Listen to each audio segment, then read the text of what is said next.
Hello and welcome back to Operations with Void. This is your host, Forgotten Void, and this week we will be going over Narai in a Russian aircraft carrier. Now, the Russian aircraft carriers are a little bit different because they all do one strike at a time, and because of that, it's very you're going all in. If you hit, you usually hit for a lot. If you miss, well, then you have to fly all the way back. So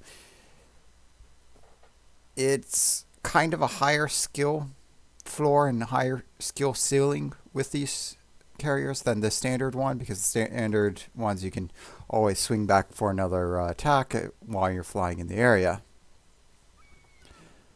It also means that you want to be closer to your enemies than you would with the standard carrier. With standard, you can be further away and still do several attacks, whereas with the Russians, if you want to do several attacks in a row, you have to be pretty close, which runs the risk of different things. Now, to help with that, we have our detectability down to 10.1 kilometers. And for the skills we have preparation time to get so that we can replace our planes faster for the ones that are shot down.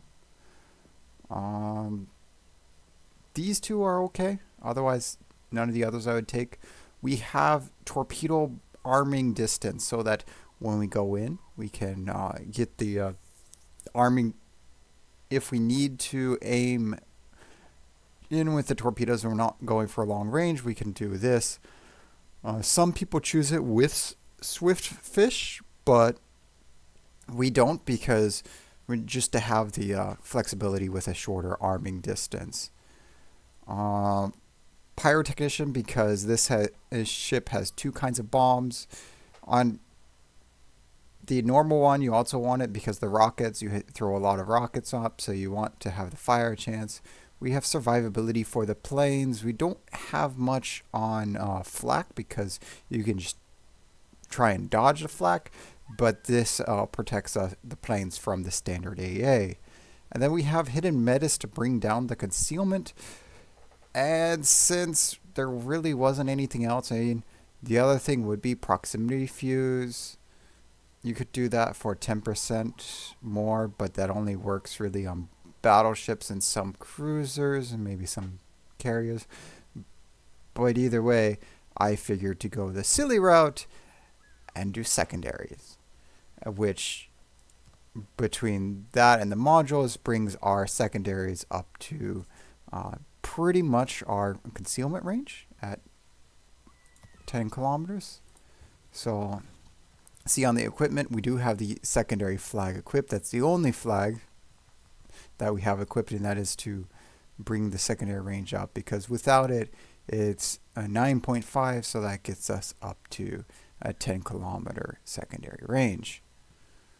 And then we have the secondary module. If you weren't using the secondary module, this is where you do the aerial torpedo mod.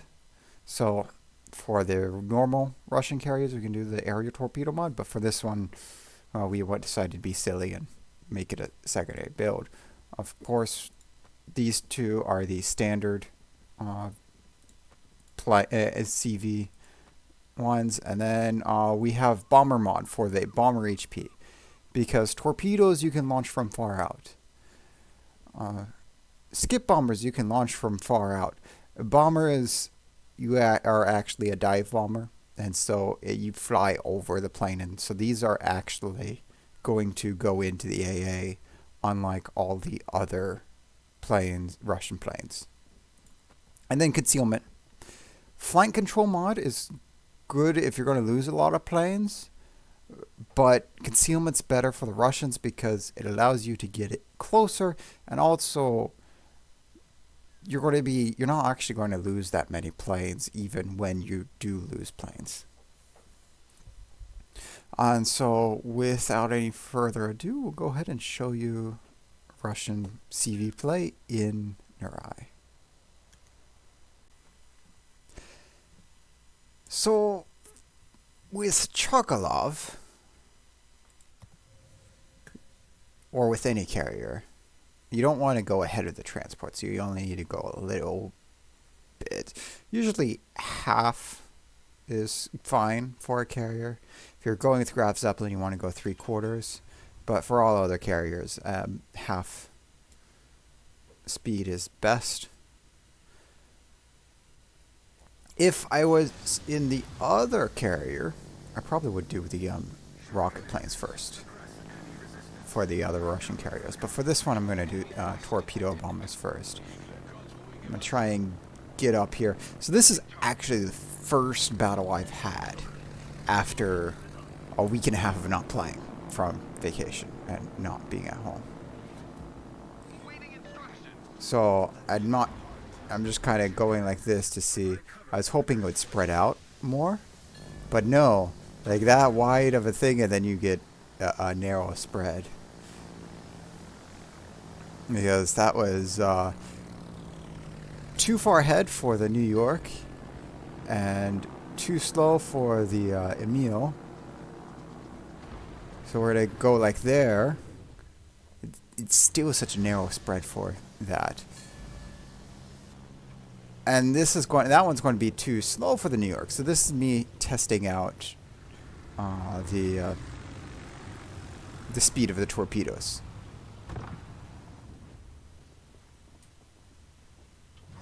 The skip bombs, on the other hand, I find much easier to aim first. As you saw, out of 6 bombs, we got 5 with the first salvo. So with here, we're not at the timing to aim for the Emil, so we're going to go for the Nicholas. And you see 3 bombs there for 5,000 damage on the Nicholas. Worth more than any damage, that amount of damage on the Emil. And then we have the unique one, which is the dive bombers. You see it's a round circle, just like Graf Zeppelin. I'm going to drop it there. See, we got 3 hits. And our secondaries destroyed the torpedoes on the Nicholas before it sunk.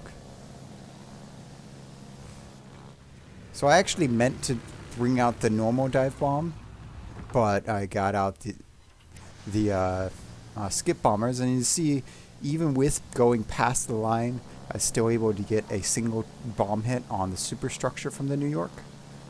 And that's one thing that you can do with the skip bombs, is use them like normal dive bombers and use that first line to bomb directly on whatever you're targeting.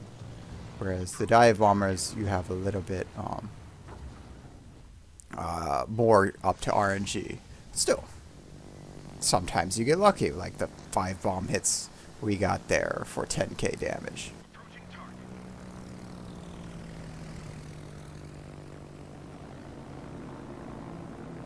So we're going to aim up here for the Queen Elizabeth.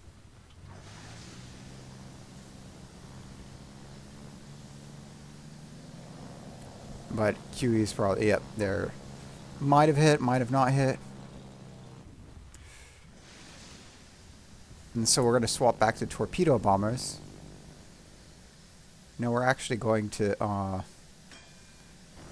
think about, plotting an actual course.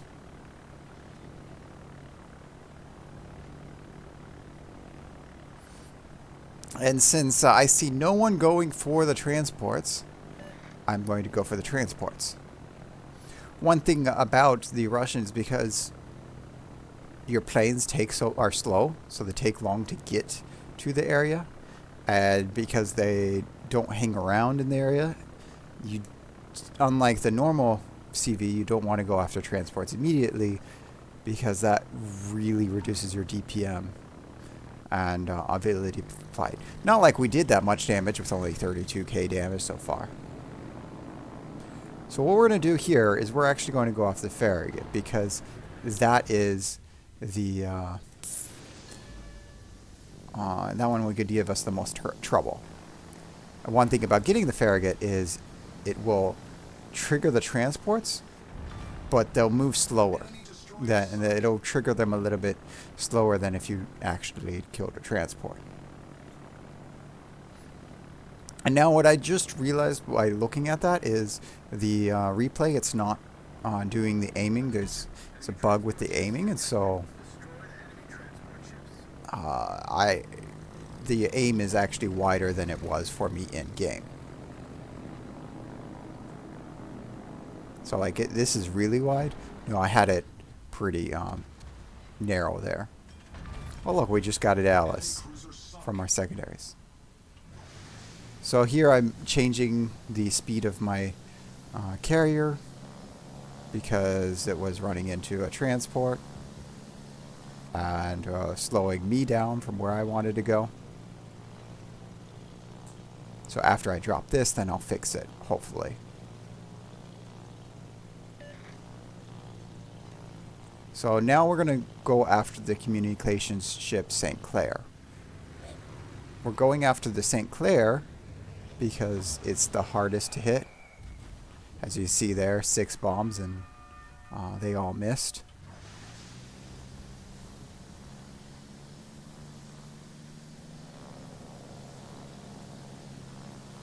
So now we're going to try skip bombs because they're a little bit easier to aim and less RNG than the dive bombers.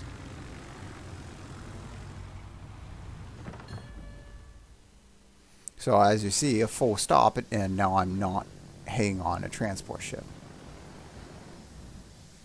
And now I can go ahead and click. So what I did was I put myself into the route around H. Where is that? H5.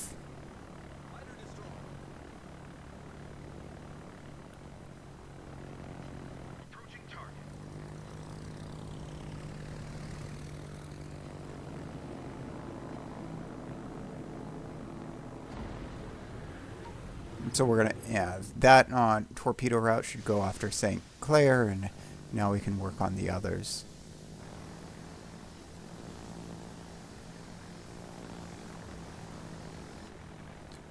Let our team focus on Missouri. So hopefully they'll get it. I mean, he's in the middle of the transports. Yeah, Colorado got it.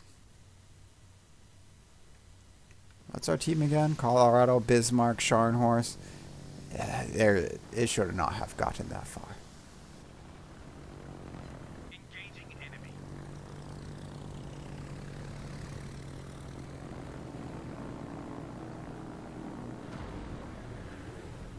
We're dropping it there. We're trying to hope for the Liberty Civil. Maybe we'll get it. There we go. We got it. I'm going to go ahead and put our secondaries on the Canterbury. Since we have, I believe, Kiev guns? They're 130 millimeter guns. They're not bad. And since we kind of spec'd into the secondaries, we can let them work on it. Or the Scharnhorst from all the way over there can go ahead and get it as we focus on going in through the channel. Now, what I could have done is I could have gone in and one-shot the Wakeful instead of waiting. But going through the channel, it's difficult for autopilot. Sometimes it doesn't want to go through the channel.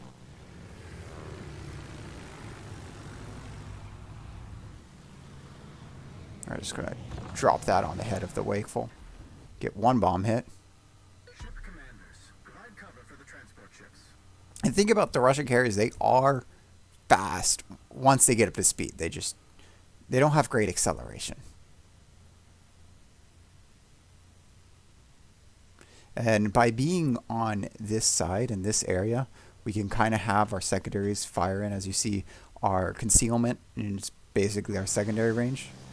So as the ships get into go through the center, then we can have our secondary shoot at them.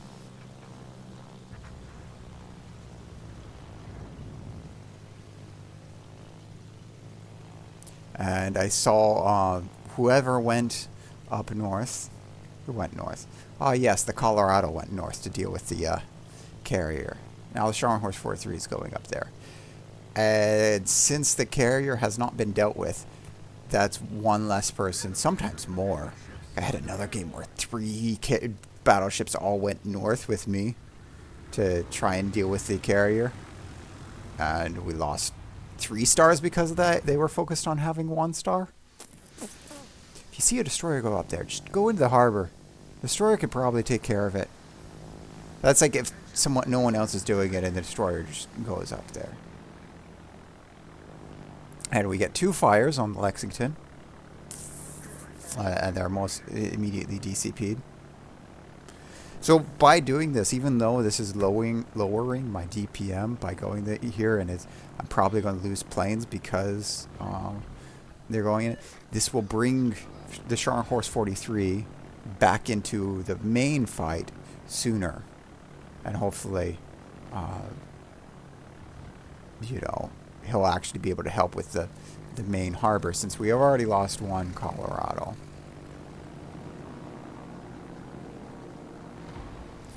We only get 4 torpedoes in the water because the AA is so heavy there. We're making sure I'm kind of stopped here. This is where I want to be, so my secondary guns can kind of help in the center. If you're in Graf Zeppelin, you can get closer, but we just want to be over here. And there we go. We got the Lexington, so that the battleship does not need to go all the way up to the corner of B9. So we're actually going to drop those on New Mexico because we didn't have a good drop on the Omaha, which is a nice 10K for us.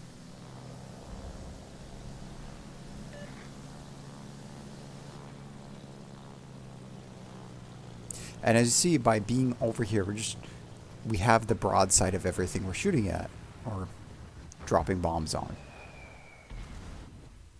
And because the Russian carriers really want broadsides for everything, this is the best play. Like an American battleship, carrier, an American carrier, you want a mix of both, because the dive bombers want to have a head-on, whereas everything else wants a broadside.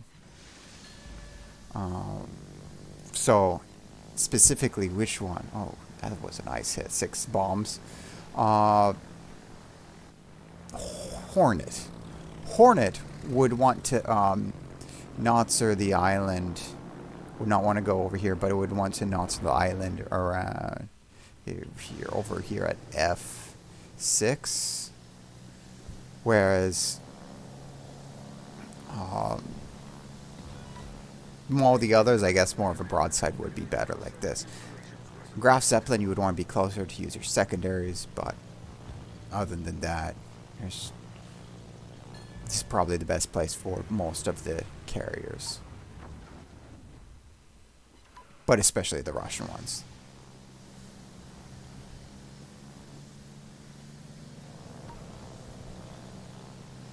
Oh look, all that smoke. You can't hide in it, even in all that smoke.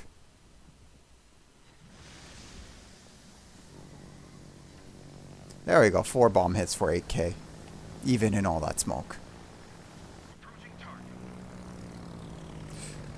So I'm thinking Indianapolis will die quickly, so I'm trying to go for the QE, but I'm not sure how well that will be.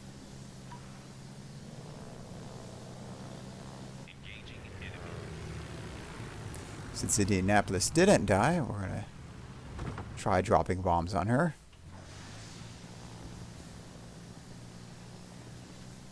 There we go, 2 over the wreck. Apparently we dropped our torpedoes too late. We should have waited a little bit longer since that missed the QE. So one thing about carriers, especially in Narai, you do better the less teammates you have. Because they don't have the best DPM, and as you see, I keep missing.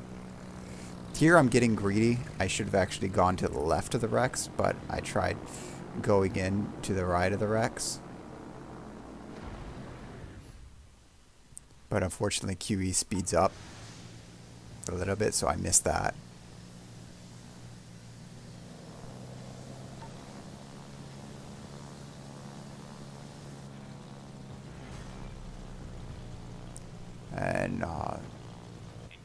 transports are now taking damage.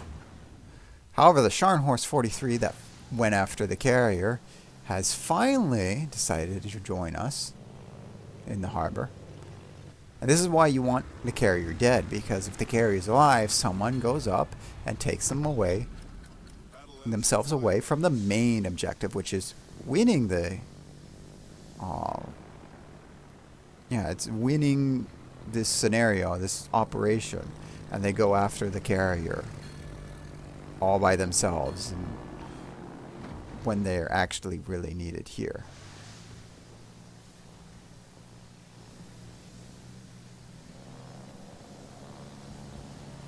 And I missed the anchorage because it was going faster than when I dropped it. It sped up.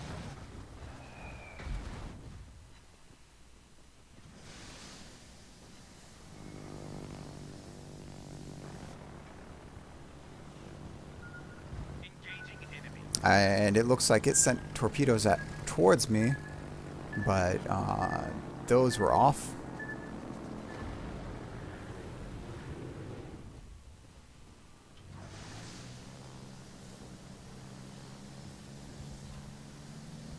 This time I got the anchorage. The Chapayev looks to be mostly dead, so we're going to go after the Colorado. You see any of those lines, you can drop on any of those lines. Those are either the bounce or hit lines. 4 out of 5 hits, even if it's not even the last line. Last line is the most accurate. The other lines reduce in accuracy, but each line is a accurate line to hit on. And you see, we have the issue of we're actually losing planes.